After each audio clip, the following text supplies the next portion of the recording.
Tonight we could say Zot Chanukah Sameach.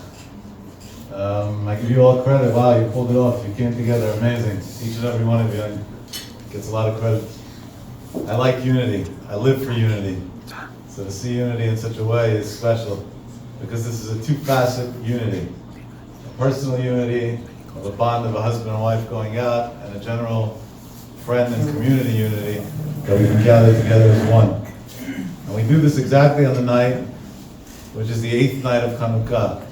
And there's so much meaning to the timing of this that has to do with our life. I saw today in a wonderful sefer a chidush that I want to share with you as an opening to my thoughts. Everybody in this room knows that the Bet Yosef, well, prior to him it was many Rishonim, but it's known as the Bet Yosef's question of why we light 8 nights of candles. We should really only light 7. They had oil for the first night. They didn't need the oil for the first night. They found it. What's the celebration of the 8th night? The extra night. It's tonight. And there are all different explanations to this. The sefer that I was looking at today has 500 different answers in there. But this year there was a new sefer that came out that was published that has 1,000 answers. It's amazing. One of the most talked about questions in Jewish scriptures. But amongst this 500 answers in the sefer that I saw today, one of the answers caught me by surprise. This is what he writes. He says, we know that the rabbis teach us that all the holidays, when inshallah soon Mashiach's going to come, are no longer going to exist in the context that we know them. We won't have Kippur the way we know Kippur today because we won't have sin by default. We won't need the Kippur the way we know it today. And every other holiday. We won't have Pesach the way we know it today because the miracles when Mashiach comes are going to be so much greater. So you're not going to celebrate a smaller miracle when you have such a greater miracle to celebrate. What context they will be in is discussed, but that's for some other time. 2 holidays the rabbis teach us are here to stay. Chanukah and Purim. And they link the two. They say Chanukah and Purim have a direct connection. On the holiday of Purim, we read a Megillah. Megillah is named after a woman, Megillat Esther. That's for all those who think that Judaism doesn't believe in true feministic values, not a weak feministic values. We named one of the books of the Tanakh after a woman. And the hero, Esther, throughout the story, goes straight throughout the story. And at one point, there's an interesting pasuk there which applies to many areas. And that pasuk is talking about an individual, somebody who was named Memuchan.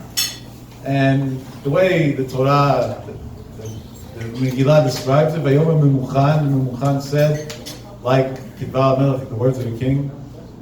And on that, the Holy Regina Rebbe writes that who cares the details of the story? They seem so non-applicable. So there has to be a lesson for us. And he says, the shoresh, the source of the word mimuchan is muchan, ready. He says a person gets in his life whatever he's ready to receive. Whatever he's not ready to receive, he'll never obtain. And the theme there of the Regina Rebbe was that prior to each holiday or each spiritual event or every good deed or anything we do in our lives, we should prepare ourselves mentally, physically, emotionally to do it in the best manner. And this way we can derive from it the greatest amount of benefit. Comes this rabbi and writes in the sefer I was reading today an amazing thing. He says, when we look throughout the Talmud and want to understand from the Talmud how long is the period of time that we consider a needed period of time to prepare for something that's meaningful. So 2 of the examples that stand out is the Kohen Gadol when he goes in to the Kodesh Kodashim on Yom Kippur. Right? The Kohen Gadol was the holiest man in the Jewish nation. Israel is the holiest land in the world. Jerusalem is the holiest city within the holiest land. The Temple Mount is the holiest area within the holiest city. The temple is the holiest building or the holiest structure on the holiest mountain in the holiest city. And within that structure, there's a small room called the Kodesh Kodashim, that one man, once a year, for a matter of a very few minutes, was allowed to go into, and if he wasn't 100% pure and ready for what he was doing, he wouldn't make it out. That was the moment that the Kohen Gadol went into the Kodesh Kodashim and Yom Kippur. Obviously, that entailed preparation. You can't just randomly walk into a place like that because you're going to fail. How long did the Kohen Gadol prepare in order to get into the Kodesh Kodashim and Yom Kippur? So, the Mishnah / Gemara both teach us in the Talmud that 7 days prior to Yom Kippur, the Kohen Gadol would isolate himself from his surroundings and he would live under different rules and regulations in order to better himself and prepare to be able to go into the Kodesh Kodashim. The rabbis teach us a similar idea with the Kohen Gadol when it comes to doing something that unfortunately we haven't had in 1950 years.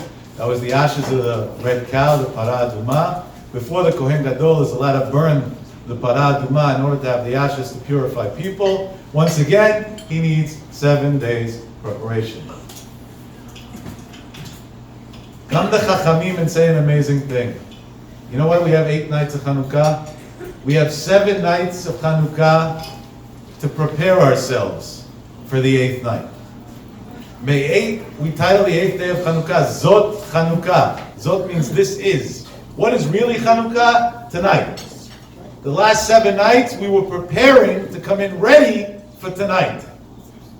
And on that, we know the Pasuk, Me'et Hashem, from God, Haita Zot, was this gift called Zot Chanukah. Hi niflat be'einenu. It's something that's a pele, it's a wonder, we can't even grasp the understanding. But if we work with the 7th theory, let's take it a little further. A bride, before she goes and gets married, prepares herself, and then celebrates again 7 days.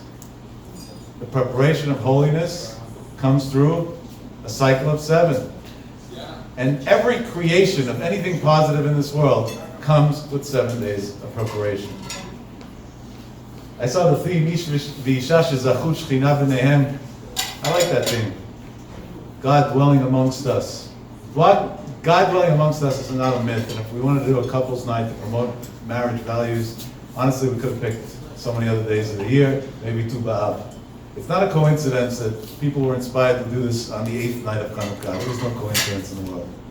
Let me give you the direct link. More than just a direct link, it's the core. Rav Dessler was the prince of the previous generation of Jewish thought and Jewish philosophy. Writes a very interesting thing about marriage and relationships at large. His words are, and I quote word for word, Hanisuim, marriage, hu davar gadol, is such a great thing, chaval shenatnu oto li'eladim ktanim. It's a shame that we wasted on young children. And really he was relaying exactly this message. He said a person goes and decides that at what one age or the other, each one, whatever age he gets into it, that he's going to start playing house. And then he finds out 24 hours later that it's not such a game anymore, it's actually serious and real, and the culture shock happens. And now he has to adapt, and she has to adapt, and life begins. But he's a young child, he's 20, he's 25, he's 30, he barely started life. In the best case scenario, he graduated school, and even that's not for sure yet. He's not ready for this. She's not ready for this. And that's what he writes. He pre-warns the youngsters. He says, your relationship is so precious. Chabal, it's a shame that we wasted on young kids. But now that we already did it, at least be aware of it. And apply the 7 in order to end up with the 8, which is the Pele, the wonder. Marriage is a wonder. And it's a wonder on 2 facets. Number 1, it's the only time in mankind's history that people self-volunteer to imprison themselves. Yeah, it's exactly that. That sounded pessimistic, no? Ugh, how can you talk like that, right? Come on, let's break it down, let's be honest once. A guy, a girl, they live a good life, everything's okay more or less. Yeah, daddy, mommy sometimes bugs you at night when you're coming home. If you don't live at home, forget about it. If you're living on a college campus, who knows what you're up to? Nobody's stopping me from anything. And then at a point, one meets another, and some sort of spark or something there ignites in some cases. Normally it's not intellectual, in most cases it's emotional, and that's the core issue of the marriage problems later on in life. And we'll elaborate on that in a moment. And then they go and they voluntarily commit to each other, to the good or the bad, the sad or the happy, the whatever that speech is. Not only that, if you walked over to any man on the street right now, pick a random guy, you can experiment. Take out a $50 bill, tell him, you want to earn 50 bucks in 20 seconds?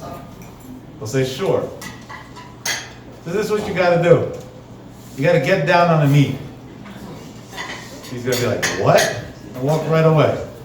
And then post on his Facebook page a few minutes later what an insane person he met on the street. And here we have guys in stadiums of 50,000 people getting down on a knee, will you marry me? And 49,999 people chanting, say no. And she says yes anyway against popular opinion and involuntary imprison himself. If I offered you today to fly to the nicest hotel in the world, which happens to be in Dubai, stay in the nicest suite, which I don't know the exact number, but the last I read cost about $130-something thousand a night to stay in. Kosher food won't be an issue for you. Pick your best kosher caterer that you like. We'll send them to you. Private chef, personal care, butler service, anything you can possibly dream of. But there's only one contingency. For the next 100 years, you're confined to that room. Anything you wish will be brought to you, but you're confined to that room. Anybody wants to take that offer? They've done scientific experiments surveying hundreds and hundreds of thousands of people, literally. Normally in surveys, a study that's done for 5,000 people is huge. And 100% of people, including homeless people, said no. And here a young guy and a young girl, at the prime of their life, when they're living as reckless and as irresponsible as could be, voluntarily go sign a contract saying, I'm going to be confined to these four walls and everything that's going to come along with this. And not only that, I'm not going to get it for free, I'm going to pay for it. And I'm going to pay for it a heavy price every day. I'm going to go to work in the morning, I'm going to come home at night, and we are going to work as a team. And the team is called a workshop. I'm going to work, she's going to shop.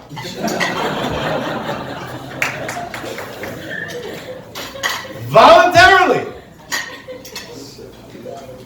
And if something goes wrong in the workshop, instead of calling a mechanic to fix it, we call a therapist. Which means we go 45 minutes a week to talk about nothing, pay $250, and go back home and continue talking about nothing. Are we all insane? Did we all go bonkers? God addressed that. And that would be the only answer. Ki etzem me'atzamai ubasar mibsari. When God created mankind, He created first one, and then took out of His rib cage, resembling people that rip other people's hearts out, a bone, and created another. The Sfona, one of the greatest Rishonim, challenges this. And he said if God wanted to create man and woman and put them together, He should have created them initially. And the Sfona's answer is, if God would have created man and woman initially, they would never be able to live together even 1 minute. Ki etzem me'atzamai. God went and created a woman in a way that she is part of the other's physical being, in order for him to naturally be drawn to his own, and therefore be willing to voluntarily imprison himself. That's the Sfona, one of the greatest Rishonim. Interesting, no? That's not so pessimistic anymore. People say there's no place like home. They don't realize that that saying is not just some random quote or saying from the street. It's a very factual thing. When you walk into your house, your spouse, man, woman, I give examples one way just because I happen to be a guy, but it goes both ways. It's a lot more than home. It's your own body. That story that if I had to bet every one of us knows, it was taught by our Chatan or Kala teacher at one point, of Rabbi Levine going to Dr. Balach and Shai Tzedek and telling him, my wife's foot hurts us. is not just a wow, poetic, sweet, cute story. It's the literal sense of the way God created the dynamic of marriage. God created the dynamic of marriage is that your soulmate is part of your physical body. We all consider ourselves rational people. So I want to challenge you on a simple question. A happy wife is a happy husband. A miserable wife is a double miserable husband. And it goes both ways. And if that's the case, why don't we make our spouses happy? Even for selfish reasons. Forget about selfless reasons. You're going to fight with your spouse. Where's that going to get you? That you're going to be miserable. So are you a masochist? You suffer from some sort of mental illness that you like emotional pain? Is that what you live for? So maybe we're not so rational. Because we constantly do this. I'll tell you an amazing thing. 11 and a half months ago, I attended a funeral of a gentleman who died young in unfortunate circumstances. He was in his low 70s. I knew him for about 20 years prior to his death. This man lived in Israel. Coincidentally, well, there's no coincidence. God happened to put me in Israel exactly when he passed. And I saw a poster on the street saying his funeral was going to be that afternoon. And I felt obligated to go because I knew him for 20 years. And I went to his funeral. Now, I didn't know him as a friend. I didn't know him as a mentor. I didn't know him as a rabbi or a role model. The only role model he was to me is everything not to be. If you want to hear it as it is, God can forgive me because his soul's in heaven and may be in the highest place in heaven. He wasn't the best husband, let's just say that. On an average day, I'd get somewhere between 10 and 20 calls, texts, WhatsApps, and whatever else from him or his wife, cursing each other out. And they didn't just curse each other out. They went up a few generations. Her mother, grandmother, great-grandmother, his mother, they went up to Adam Alishon, Chava, they went all the way back. There was no, all the way. You would think, 70. At that point, you get over your petty fights. And over what? The dumbest things in the world. Like, not one fight ever made sense. I'm thinking, I'm going to come to a funeral. It's going to be very exotic. We're going to see a few kids, maybe crying, maybe not. And we'll see a wife that'll be the happiest woman in the world. I'm done with the guy. Finally. Not only that, I inherited whatever he had. He was a wealthy man too. And I saw a woman who was bawling tears that the greatest rabbis that I've witnessed in my life didn't cry like that on Tisha B'Av. And I was looking at her, the family, and then myself in a self-image in my mind, and saying, which one of us here is insane? For 20 years, all you've been saying is he's a jerk, he's worthless, he's this, he's that. And now you're crying recklessly, bawling out of control. How am I going to live without you? How are you going to live without him? You locked him out of the house 50 times. You called the cops on him probably more than that. Thank God, Fatah, goodbye, Patur. You don't even need to have the stigma of getting divorced. She's an almanah, a widow, everybody's going to pity her. They'll be nice to her. Perfect exit she made. They gave me to speak by the funeral, I didn't really know what to say. I read a little chapter of Tehillim, said a Mishnah, ended it quickly, went back to my hotel that night, and was toying in my mind, am I crazy? Is she crazy? Are we all just messed up in 2018? What's going on? Which one is it? And then I realized a very interesting thing. None of us are crazy. When she fought with him and he fought with her throughout their lives, their fights were real. They were extremely passionate about them, let me tell you. They meant every bit of it. And there was love, and there was hate, and there were better days and worse days, and there was backs and forth, and we stayed married for the kids, and then when the kids all got married, we stayed married for the grandchildren, and all the regular stories. But there was also two more things. At the end of the day, God created them one to another, there was some real attachment. And then there was one more thing, which is the real message. What was called the moment of truth. There's nothing else to fight about. He's not here anymore. And now we look back at our lives and say, so what did we argue about? Was there anything really worth a fight? Was there anything really worth getting upset over? How stupid, how shallow, how idiotic. But why? Why does a person have to wake up to what the beauty he has in his life once he doesn't have it, instead of appreciating it every given moment of his life that he does have it? If you had 5 minutes left to live and had to choose one person in the world that you want to be with, your choice is going to be your spouse, even though maybe on a bad day you won't say so. But that's what it's going to be. If God came to you and said, in 5 minutes I'm taking you upstairs, pick who you want to spend the last 5 minutes of your life with. It's going to be your spouse. But on an average day, if your spouse wants 5 minutes from you, you don't have time.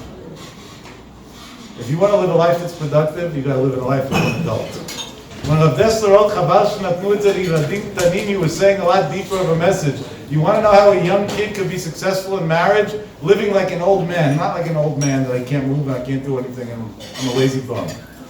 Living like an old man in the sense of, these are my last moments. Nobody guarantees me my next minute. Let me live this moment to its maximum. This is all I got. Let me make this the best. Let me make this minute the minute that I'm going to cherish most and remember most and have the best memories of forever. Now, people think that that's impossible. No, it's not like that. And you might be right. I'll give you the case of the impossible. Let's play a little philosophy over here. Communication. One of the greatest struggles of mankind at large. We have a pandemic going on with our youth today. That they need many different elements of substances in order to survive their day. And God forbid I'm not judging them or anybody else. They're just in so much pain that they need an escape. You know why? I've seen over 6,000 of these boys and girls in the past few years. Spoken to them personally. And their story is always the same. Nobody understands me.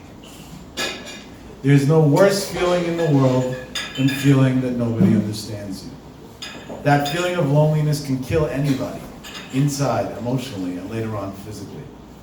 I don't know if any of you are in the therapeutic world, psychiatrists especially. I'm sure you see your patients all day, every day, and that's the story you hear over and over again. I'm alone, nobody understands me. So, for years I've been trying to analyze, what's so hard to understand somebody? What's the big deal? Just talk to them. And then it dawned on me. It actually didn't dawn on me on my own credit. I was in Israel, speaking in a seminar, this was a lot of years ago, for a wonderful, wonderful Israeli organization called Sohar, and there was a gentleman there who I haven't kept in touch with, so I hope he's still alive and well, but he was old then already. His name was Dan Kalmon, and he spoke right before me. And his subject was communication. And when you stand on stage, communication's the key, so of course I went in to hear what he had to say. And he took a little bit of a live example with the crowd, and I was fascinated by his example. It was an eye-opener to so many different things. He looked at the crowd and he said, on an average morning when I wake up, and you wake up, we bump into each other in the hall, we're acquaintances, let's even make it sound better, we're friends since first grade. I tell you good morning, you tell me back good morning. Did we understand each other? And of course the crowd chants really loudly, sure. And he pauses and he looks at them and he says, I'm going to prove you that you didn't understand one bit of it. And one guy got angry, I remember his face, he was like furious. Israelis are passionate people, I love them. You know, I speak a lot, the majority of my speeches are to American crowds. They nod, they come to you after the crowd, after the class, they smile, Chazak Baruch, so beautiful, so inspirational, otherwise known as you just wasted your time. Israelis will give you a hard time. They'll fight with you. What are you talking about? You crazy? And they'll do it in public too. You know why? Because they care. If you care enough, you voice your opinion. You don't stay quiet and nod like a bozo. For that, you don't have to go hear somebody else. And this guy shrieks up. And he says, good morning? Do you really look at all of us as ignoramuses in this room? We're all highly educated. That's an insult to even use such an example. And Don, with his phenomenal ways, used to always stay calm. I don't know, this guy just had a calming effect on everybody and everything around him. Didn't get offended, smirks at the guy and he says, so you'll be my live example. Come on the stage. And he brings this gentleman on stage who's coming up like Macho Man, knowing he's going to rip this man apart.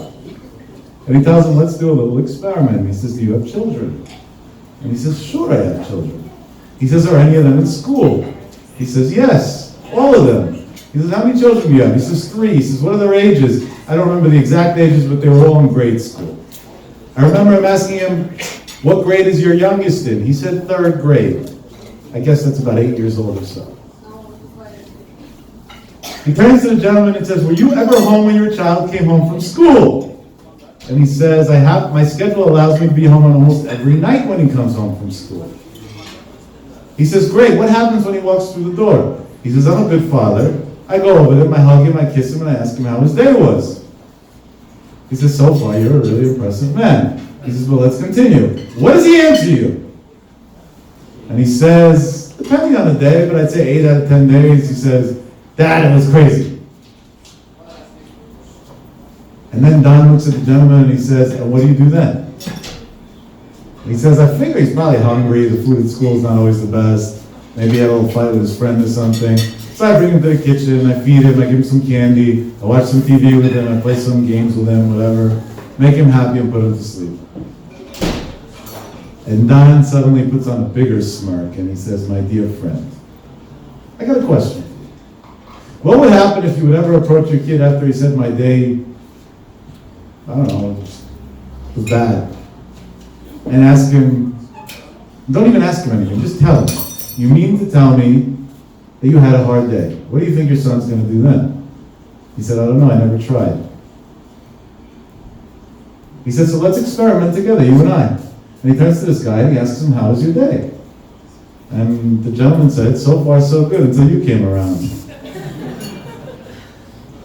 And Don looks at him and tells him, you mean to tell me that your day was great until I came around and did something that made your day a little less good? He says, yes, exactly that. You went into something stupid, you mocked my intelligence by giving me first grade examples in a forum that I paid top dollar to attend. And Don looks at him and says, you mean to tell me that now you also feel cheated? You paid a lot of money to attend a forum of intellectuals, and you feel like you're being treated like a child. And this guy's getting angrier and angrier by the second, and he fires back and he says, yes, that's exactly what I mean. And on top of that, you're a guy wearing a kippah. I thought guys with kippahs are not allowed to steal, and are supposed to be honest men, and are supposed to be educated men. And you're showing the opposite. And Don, with his smile, looks back at him and says, you mean to say now you're prejudiced against the whole community of people who wear kippot on their head, and you had a pre-assumption that they're all flawless people, and now you suddenly feel they're flawed. I'm not going to bore you, but this thing went on for 35 minutes on the stage. After 35 minutes, Don looks at the guy and says, my lecture is going to be over in 30 seconds. And here is why. When you told me just those few words, my day was great until you came around, you meant to tell me that you feel like I don't value your intelligence, that I disrespected you, that you're cheated financially in this forum, that the Haredi world is not living up to the standard that they should be based on their dress code, and everything else you just said for 35 minutes. He said, did I have a way to understand that in the one sentence that you said? No. But did you assume that I understood that in the one sentence that you said? Yes. What do we now have? An atomic bomb of miscommunication.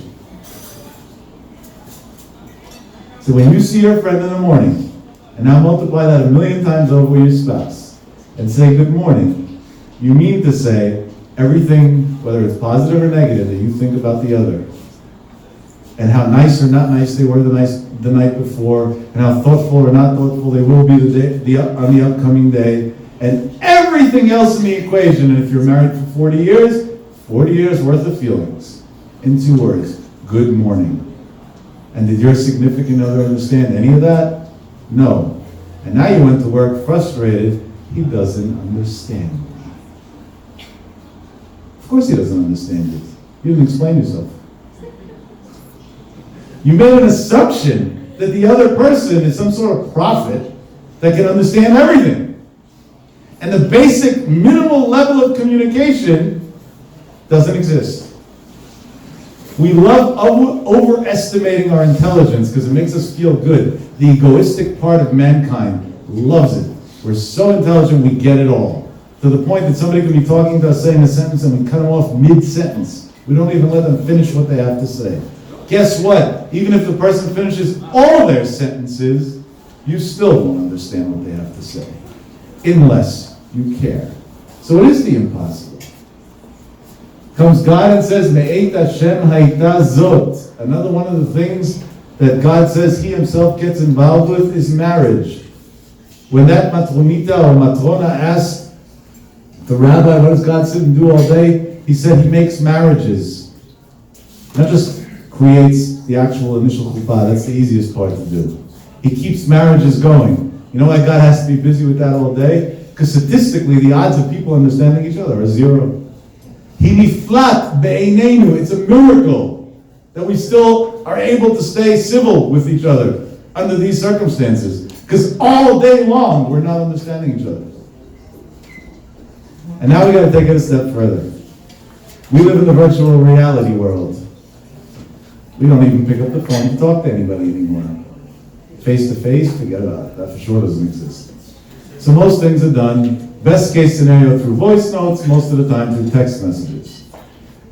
In the past few years, the trend became that we're too lazy to even text, so now we just use emojis.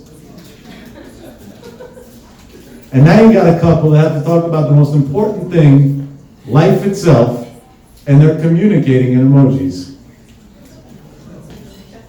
How's that supposed to work? If verbalizing things in a conversation, face to face, the probability of success is minus. It's on a negative. It's not even a zero. So an emoji conversation, what's that going to look like? That reminds me of some quote that I saw somewhere at one point and reread tonight on my phone because I liked it, so I saved it. That went more or less like this. I don't botch this up. A man decided he's not conforming to virtual reality, aka social media. But he also didn't want to feel like he's left out. So he said he's going to do a live version of Facebook and Instagram and Twitter, all in one. And this is what he did. He went out into the street, he started stopping people, showing them pictures of his wife and his children, telling them what he did the night before, what he plans on doing the night after, how he feels, where he's going, where he's coming, what vacation he was on, what vacation he will be going to, how his kids are behaving, the outfits he bought them, the shopping he did, how much he hates his boss, and everything else. Now on social media, how do you gauge yourself? If you're successful or not? By how many followers you are. This gentleman had 4 followers. 2 police officers, 1 social worker, and 1 psychiatrist. And this person is each and every one of us that's on social media. You take the most intimate thing of your life, your personal life, your marriage, and you make it public on a WhatsApp status? That's how sick we became? You post it for the world to see? The most valuable thing that you possibly have, you're posting for the world? Your children? Is it all that meaningless? If you were a chemist and just came up for a formula to heal cancer, would you also post it on social media for everybody to steal from you? I don't think so. So is your spouse less valuable than a formula of chemistry? If you had some great business idea or a great lead on a new building you want to buy tomorrow, would you post that too on Instagram? No, because by the time the morning came, somebody else has a deposit on it. So your kids are worth less than steel and mortar. And that's not an exaggeration. Because you'll post them for the public eye. That's not something personal. So if there's nothing in life that's personal anymore, and there's no communication, we have an atomic bomb. So there's a God who has a lot of love and mercy, unlimited love, kindness, and mercy, and he somehow makes us survive. because he put us in this situation in the first place. He created marriage. But he loses his patience at some point. He says, I let you survive because I want you to grow. But if you're not willing to grow, I don't want to be part of this. Ish v'isha shezachu, comes God and says, if you make the effort to be an ish v'isha, to be a husband and wife, shechina b'nehem, then I'll make the rest work out. But if you're not even willing to do yours, why should I do mine? And if I had to summarize the difference between a successful marriage and a failing marriage, I have one word: sacrifice. When I talk to boys who are engaged, I don't sit and tell them how beautiful marriage is. I actually try to convince them out of it. I tell them, don't get into this. Those of you who have kids that are marriageable age, don't send them to me to learn about Khatan classes. Because that's exactly what I'm going to tell them. I say, what are you, nuts? Are you crazy? What are you doing? What are you doing? And then the guy finally tells me, but I love her. And I said, which sports team do you follow? And he gives me some name. I'm not so familiar with sports, so I don't want to fool out myself. I wouldn't even know which name is which sport in general, except for the real basics. And I tell him, when you were 6 years old, did you love that team too? He says, no. And I said, wait a second, today you love her, and what's going to be in a few years from now? It seems like your taste changes as you grow. You're getting into a pretty high-risk proposition. You're insane. And you're going to bring kids to the world on top of it.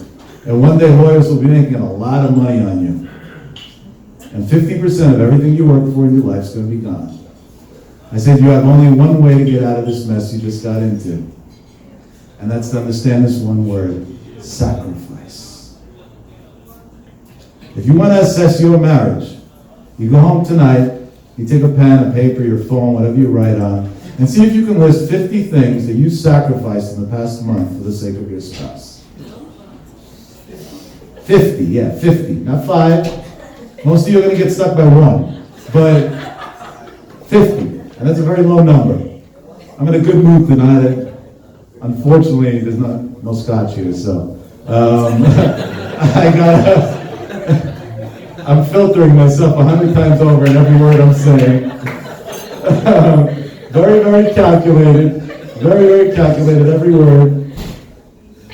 50 things. How many 50 things you sacrificed in the last month? Sacrifice is the only thing that gives back. There's nothing that you do in your life that gives you anything back. There are many things you'll get rewarded for in the world to come. Gan Eden, beautiful. We're all going to Gan Eden. God's waiting for every Jew with open arms, with a big hug when he comes upstairs after 120. But we're talking about while we're still down here. I don't want to wait to get up there. I want to live Gan Eden in this world. In this world, a lot of things that you do don't really reap benefits. I would guess the majority of us are in some business or the other. How many deals have we tried to close lately that fell through in the last minute? It's kind of annoying and frustrating, right? Those of you who are employees, how many bosses were abusive, arrogant, unappreciative, and the list goes on and on and on in the last few months? Many. How many of us have jobs that you have to stand on your feet for 12 hours straight, being abused by patients or clients, and put up with it because that's what you get a paycheck for? Anybody in the medical or the pharmaceutical world will tell you all about it. We don't reap any benefits from all those things. We reap a paycheck to survive, but that's living in survival mode. That's not getting satisfaction. You want to know when somebody really feels good? When they make a great, large sacrifice for the sake of an ideal. This is an amazing thing. It almost makes no sense. People shouldn't want to sacrifice. We're self-centered, egoistic, narcissistic people by nature. That's the way God created us. But voluntarily, we make sacrifices throughout our life. In all different situations. The problem is we don't always know where to focus the sacrifice. When you are willing to give, God created the world in a way that you will always receive back. It's an automatic. There's a Catholic woman who goes around the world preaching morals, not based on religion, just based on simple ethics, which were given in the 80s and today don't exist anymore. And I once heard her talk about marriage in a forum that I attended, and she said a wonderful statement. Not that I needed her for this, but I give credit to where credit's due no matter who it is. She got up on stage. I wonder what her husband would think about this. He wasn't there, so I couldn't see his face. And this was her words. My marriage has problems. You know why? Because I'm in it. Your marriage has problems. You know why? Because you're in it. And now the question is, what are we doing about it? And she bought the crowd in 30 seconds. You know why? Because she said the truth. She didn't come and give a shalom bayit class and fluff things up and start telling you how beautiful the world is and how amazing and everything's floating. That's great. Even Valentine's Day, we give roses because they have thorns. Yeah, that's the story of life. Even that. Sacrifice. So I'm going to give you an outside of marriage sacrifice example because things that have to do with marriage are harder to relate to because then we start being judgmental towards ourselves and others around us. But listen to an amazing story.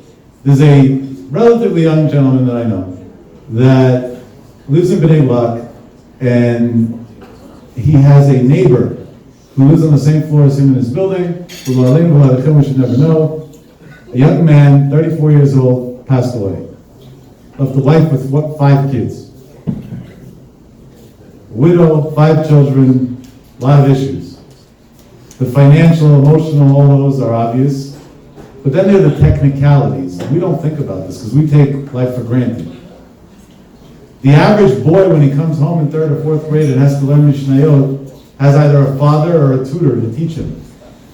When there's a kid who doesn't have a father, there's nobody to get him the tutor either, and now he has nobody, and he comes home with homework and doesn't know what to do. He's stuck. This gentleman, the day his friend passed away, took upon himself one thing, that every night, besides the learning with his own children, he's going to go knock on the door next door and learn with the boys in the family and do their homework with them. When he retold me the story, he told me he's been doing this for 5 years straight. He said, I didn't miss a night. He said, to the point that even on the 1 week a year that his family goes on vacation in the month of Av, he would take these children with his family so he shouldn't even miss those nights of learning with the kids. Heroic, right? Consistency is the greatest sacrifice. Being inconsistent is very easy. To have to follow something consistently is the hardest thing in the world. Now listen to this.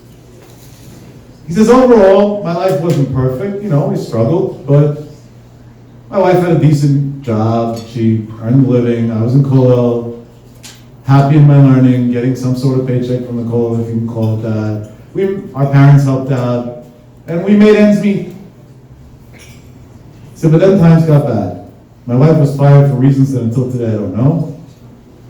A couple of weeks later, both my parents and her parents fell into financial struggles, and my Kollel stopped paying. We had zero income, not $1. He says this went on for 3 months straight. At the end of 3 months, my landlord came to me and told me, I'm not going to go to court to fight with you, to evict you. I don't throw Jewish kids on the street, but understand me too. This house has a mortgage. The way I pay the mortgage is by your rent. It's been 3 months. There's only that much longer I can continue a charity operation. You got to get your act together. And suddenly I realized I'm about to be out on the street. He said that night I decided for the first night in 5 years I'm not going to go around with this boy. I was in no mood of seeing anybody, talking to anybody, dealing with anybody, nothing. I was alone, stuck in my own mind, petrified for my family and I's future. At one point I caught myself and I said, what will I gain by sitting at home wallowing in pain? Is that going to bring me money? Is that going to pay my rent? Is that going to do anything for me? Zero. I got myself together, composed myself to the best of my ability, forced myself out of the door, ran across the hall, knocked on the door across so it should be too late and I should have no choice but to do what I do every night. And of course the kid was waiting by the door to open because this was his excitement of the day.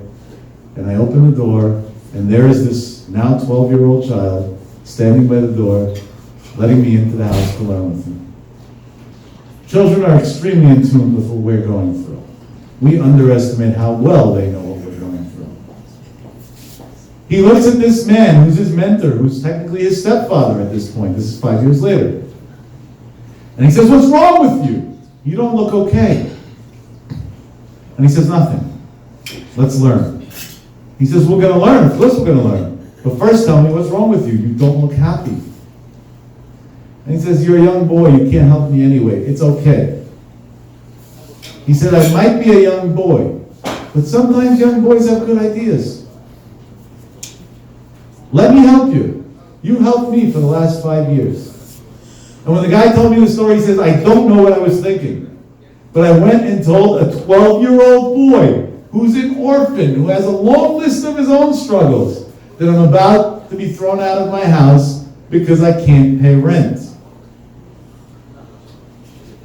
And the boy's quiet, and he tells him, "I don't have any money, so I can't really give you money. But I'll tell you a secret. I have access to a lot of money. Not my own, but I have access to it. Let me take care of this for you." The guy's looking at this 12-year-old like, what's wrong with him, right? Thinking he probably has some piggy bank in his room with a few shekels they'll give him. And not really going to work for B'nai Brak rent prices. And the kid, sitting in front of his mentor, starts crying. And these are the words he says. "Ribono shel olam, Master of the world, you said you're Avi Yatomim, you're the father of orphans, with Dayan Almanot, and the one who brings judgment to those who don't respect widows. I'm an orphan. This man sitting across from me is the one who cared for me. He did your job. He was my father when you said you're my father, the Avi Yatomim. God, right now, he can't do his job because he doesn't have money. And the only reason why he doesn't have money is because you didn't pay him for doing your job.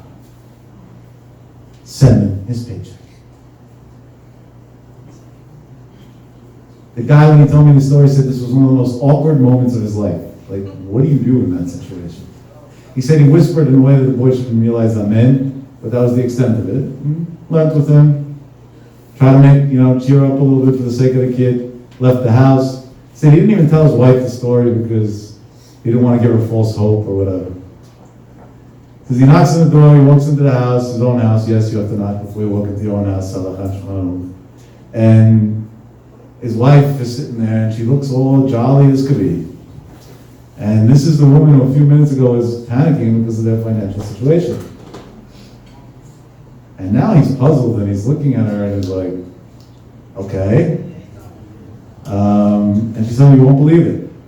And he says, "What?" He said, "I was waiting for you to come home. What took so long?" He said, "Whatever. I was learning. It took a little longer than the usual. I'm sorry." He said, "No, I was waiting." He said, "What?" He said, "A few minutes ago, I got a phone call," and she rattles off some name of a person who happened to have known her ex-employer that fired her. And the guy called me and asked me how long I'm unemployed for, and I told him. He asked me my skills, I told him. He didn't even ask me for a resume. And he said, "Listen, I lost somebody that does exactly what you know how to do. I'm desperate. If I paid you X amount of dollars a month, would you start working tomorrow morning?" Now that X amount of dollars was 4.5 times she was making in her previous job.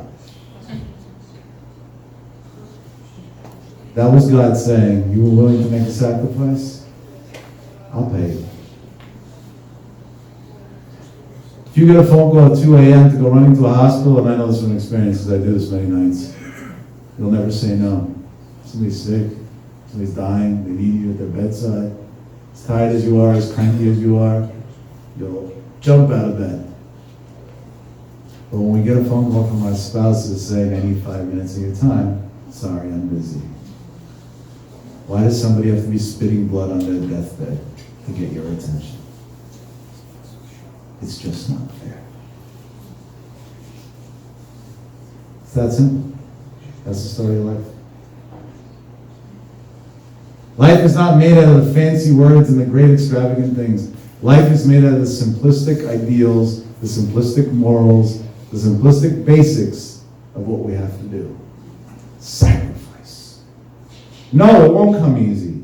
Yes, there will be bumps. But the more you sacrifice, the more you reap benefits on paradise, that too, obviously, millions of times over, today, tomorrow, the day after. And the greatest sacrifice of all is knowing how to close an eye. In all my years of life, I've never found a reason to argue. I just don't get it. Maybe you guys can correct me, tell me where I'm missing it, because it seems like most people disagree with me. But I don't know. What's worth an argument? You're early, you're late, food's hot or cold, there is supper, there isn't supper. God solved all those problems. Uber Eats, Uber this, Uber that, Uber everything. He said, I'll take care of everything for you.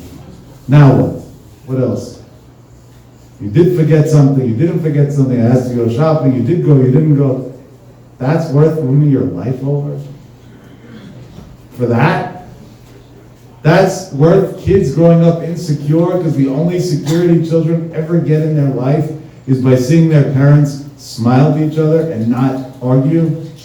Any argument parents have destroys a kid forever. His self-esteem goes down to zero instantly because his safe haven is his home. And the second he loses his safe haven, what's left? Over what? Over how many minutes? Or how many this? Or how many, over what? It's so silly, it's so immoral, it's so stupid. And it's so easy to change with one theme, sacrifice. Instead of saying, but he doesn't do, or but she doesn't do, let's say, but I will do. I don't care what the other person does. I couldn't care less. I care about one and only one thing, that I want to go to sleep at night knowing I did everything on my end that was right. What other people choose to do, God gave free will in the world, and everybody can go about their merry way.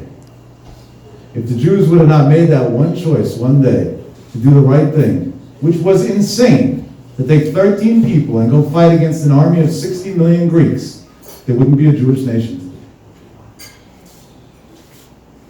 Am Yisrael exists because of tonight, the night that resembles the most insane extreme move possible. 13 people willing to make a sacrifice, 12 of them cost them their lives, to fight for values, to fight for something meaningful. And there's nothing more meaningful than our own families. God should bless us. Me'eit Hashem ha'ita zot, that we should cherish that beautiful, beautiful gift. And I leave you off with a little thing that I have written on my refrigerator. And I advise you to take a pen and paper and write yourself that thing down and hang it up on your refrigerator too, that it should serve as a constant reminder every single time you look in your kitchen or in your home. If I didn't think it was weird, I would probably write it hundreds of times or copy it hundreds of times and just post it all over my house, on every wall. I'll tell you the words in Hebrew, I'll translate, you write it in the language that you understand. We began with Rav Desta, we'll conclude with Rav Desta. Ki habayit ha'Yehudi, the Jewish home, eino nivneh, is not constructed on lo al matbeot shel kesef, not on coins of silver, velo al matbeot shel zahav, not on coins of gold, ki im, but only al matbeot lashon, on coins of nice complimentary words. Let's walk out of this room tonight with two commitments. Number one, I'm not looking at the other anymore. I'm going to make my sacrifices. Number two, I'm not posting my life in public, communicating with emojis, miscommunicating, and doing every other stupid thing. And if you are doing it, you have a chance right now live to erase it. That's worth more than all the candles you light your whole life from Chanukah. Hold me to it in Olam Haba. Enough of this disgrace. Let's value our families a little more than making them public. And learn matbeot lashon. Let's build our homes on the foundations of good words. Be'ezrat Hashem, Hashem will talk back to us in the language of love, in the nicest words of kindness, and we'll have a happy, blessed, long, wonderful life, filled with joy, nachat, and all the brachot of the Torah. Thanks a lot. It's been a pleasure, guys.